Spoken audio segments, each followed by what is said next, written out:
Hi guys, Mike back again with a next build log for my Death Guard army. This is like I say my next build, and I wanted to build a vehicle of some sort, and I haven't seen many build logs for this particular vehicle, so I thought I would have a go. And I'm going to kind of build this over Christmas, paint it up over Christmas, and see how we get. So what we're going to do, we are going for the Legion Dreadclaw, which is basically a drop pod. For the purposes of my Death Guard army, it is going to transport my Quartus class Contemptor Dreadnought that's going to come in with 2 close combat fists, basically. So we'll have a look and see what you get. So I've already been through the parts, and I have done a little bit of a look-see when I did my my Forge World visit haul thing. So I'll just sort of show you what you get, and we'll have a look at the parts. So you get your checked by, so this was checked in July this year. Get your little leaflet about working with resin. All the resin components came in this bag that I've been through. You get basically a full plastic drop pod. As far as I recall, it is a 3 sprue model. It looks complete. So you've got the the base and it's 5 doors basically, and the fins. So yeah, that's a full drop pod. £22.50 I believe they are. So that's that, and that's, well, nothing really to say about the drop pod sprues. You need some of it to build this model. And then you get your resin bits. So we'll have a little look. So we'll have a look at the instructions first. And this is an older kit that's been repackaged. So basically, this would have come in a big Forge World bag previously, but they are updating things and putting things in white boxes, which is nice. But you still get the old photocopied instructions. So there we go. Yes, more like guidelines, to be honest. They tell you where the pieces go, but not necessarily in the order that they should go, I should say. Yeah, so it tells you what you should get. So you get a resin components list. So you get 5 landing legs, you get an assault portal, you get the flying stand attachment, a nozzle base, and 5 cutting claws. So we'll have a look. So these are the landing legs, which I believe are going to replace the fins. So you get 5 of these. So they've got some pipe work going up that's going to attach to the model. Looks like it's got some fixing holes, sort of, you know, to line up. So yeah. So I think it's just this leg. This bit is flash, just to fill the gate, sorry, to fill the mould when they pour resin in. But this is looking pretty nice, actually. Not too many issues, or any issues really, with this, to be honest. So here's one.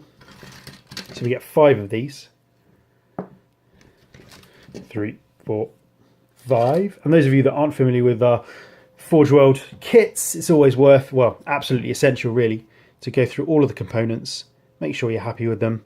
I mean, you'll see on the back side here, there's a bit of a seam, but that's easily sorted. So yeah, pretty pleased with that. They don't feel too slick with release agent or anything. So we get our 5 landing legs. Then we get our flying stand attachment. So we do get a base and a flying stand, and flying stand attachment attaches to this. Don't know if I'm going to put that on, to be honest. I'm not sure about that. I think I'll just have it on its legs, you know, landed rather than flying. The thing with the Dreadclaw is that once it lands, it can actually take off again. So the flying stand is warranted, but again, not sure about it. But we'll see. So yeah, get your flying stand attachment, which doesn't seem to be any issues with that. There's a bit of extra resin in there, but I'm sure that will just cut out. Then we've got our nozzle. Again, nice. Yeah, really nice. And our nozzle base. I'm assuming, does that go in there maybe? Not sure. Who knows? But I'm guessing these lugs go in there. I think that's probably some sort of setup. But we'll have a look when we have a look at the instructions. And then we get our cutting claws. So these attach to the side of the drop pod. And again, 5 of the same. 4 and 5. Oh, and not forgetting, which was individually wrapped, our assault portal, which will be effectively the base of the drop pod. It's got a nice iris there. That's going to paint up very nicely, I think. So yeah, doesn't look to be any bothers with that either. That's a nice kit. So I'll have a quick look at the instructions or the guidelines. So it shows you which plastic components you need. So you do need the 5 fins, you need 5 outer doors, and you need 5 inner doors, and you need the turbine bit here. And you have to do some pretty severe manipulation or destruction of the doors. You need to cut these the hinges off your traditional drop pod even. So you score them, it says, and then you can snap them off. And then you'll have your flat door, and then you connect them to the nozzle base, so they all, you can see how they all fit. So you connect the, so you start with the nozzle base, connect the tops of the doors to the nozzle base, connect the fins to somewhere to the nozzle base, not sure. And then then the portal, it all kind of goes together. There should be some flex to the bottom of the plastic door, should there? So yeah, again, this I mean, like I say, guidelines. Tells you where things need to go, but whether I'm going to glue the top of this door to this nozzle base and kind of carry on, unlikely, if I'm honest. I'd probably start with the assault portal and take the fins and get the doors and just see where we are and see what it looks like. I do not recommend going in all guns blazing, just gluing things together as the instructions might advise you.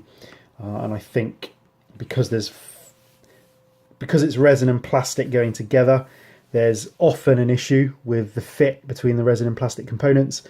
And as we're sticking directly plastic components directly to resin, and we've got this fin as well, if it's not lined up exactly, you're going to have a drop pod on the wonk, basically. And then these cutting claws connect to the bottom of the plastic door. Okay, so and this is what it kind of looks like. Got our landing legs then that go in the middle. So the landing legs get glued to the doors. Not sure, can't tell. Who knows? Who knows what you're supposed to do? And then this flying stand attachment does get. I mean, it says you don't need to glue it, but they strongly recommend you gluing it. But basically, it gets slid on to one of the plastic fins. So I haven't got a plastic fin cut off the sprue, so that slides on basically. So you can take it on and off, but my immediate thought with that, clearly sliding this on and off or pulling this on and off, it's going to affect the paintwork clearly. So I'm not sure if I like this flying pose, and I think I'll just have it on its landing feet. But we'll see. So this is my first little introduction to the Dreadclaw drop pod. Looks like a pretty nice model, very nice model, nice components. And I've not built one before. I've built, how many drop pods have I built in my drop pod building life? I think I've only built 2.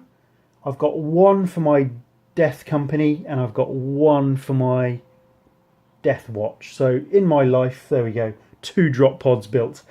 So this will be my 3rd drop pod. And I suppose the last thing I want to talk about was the price.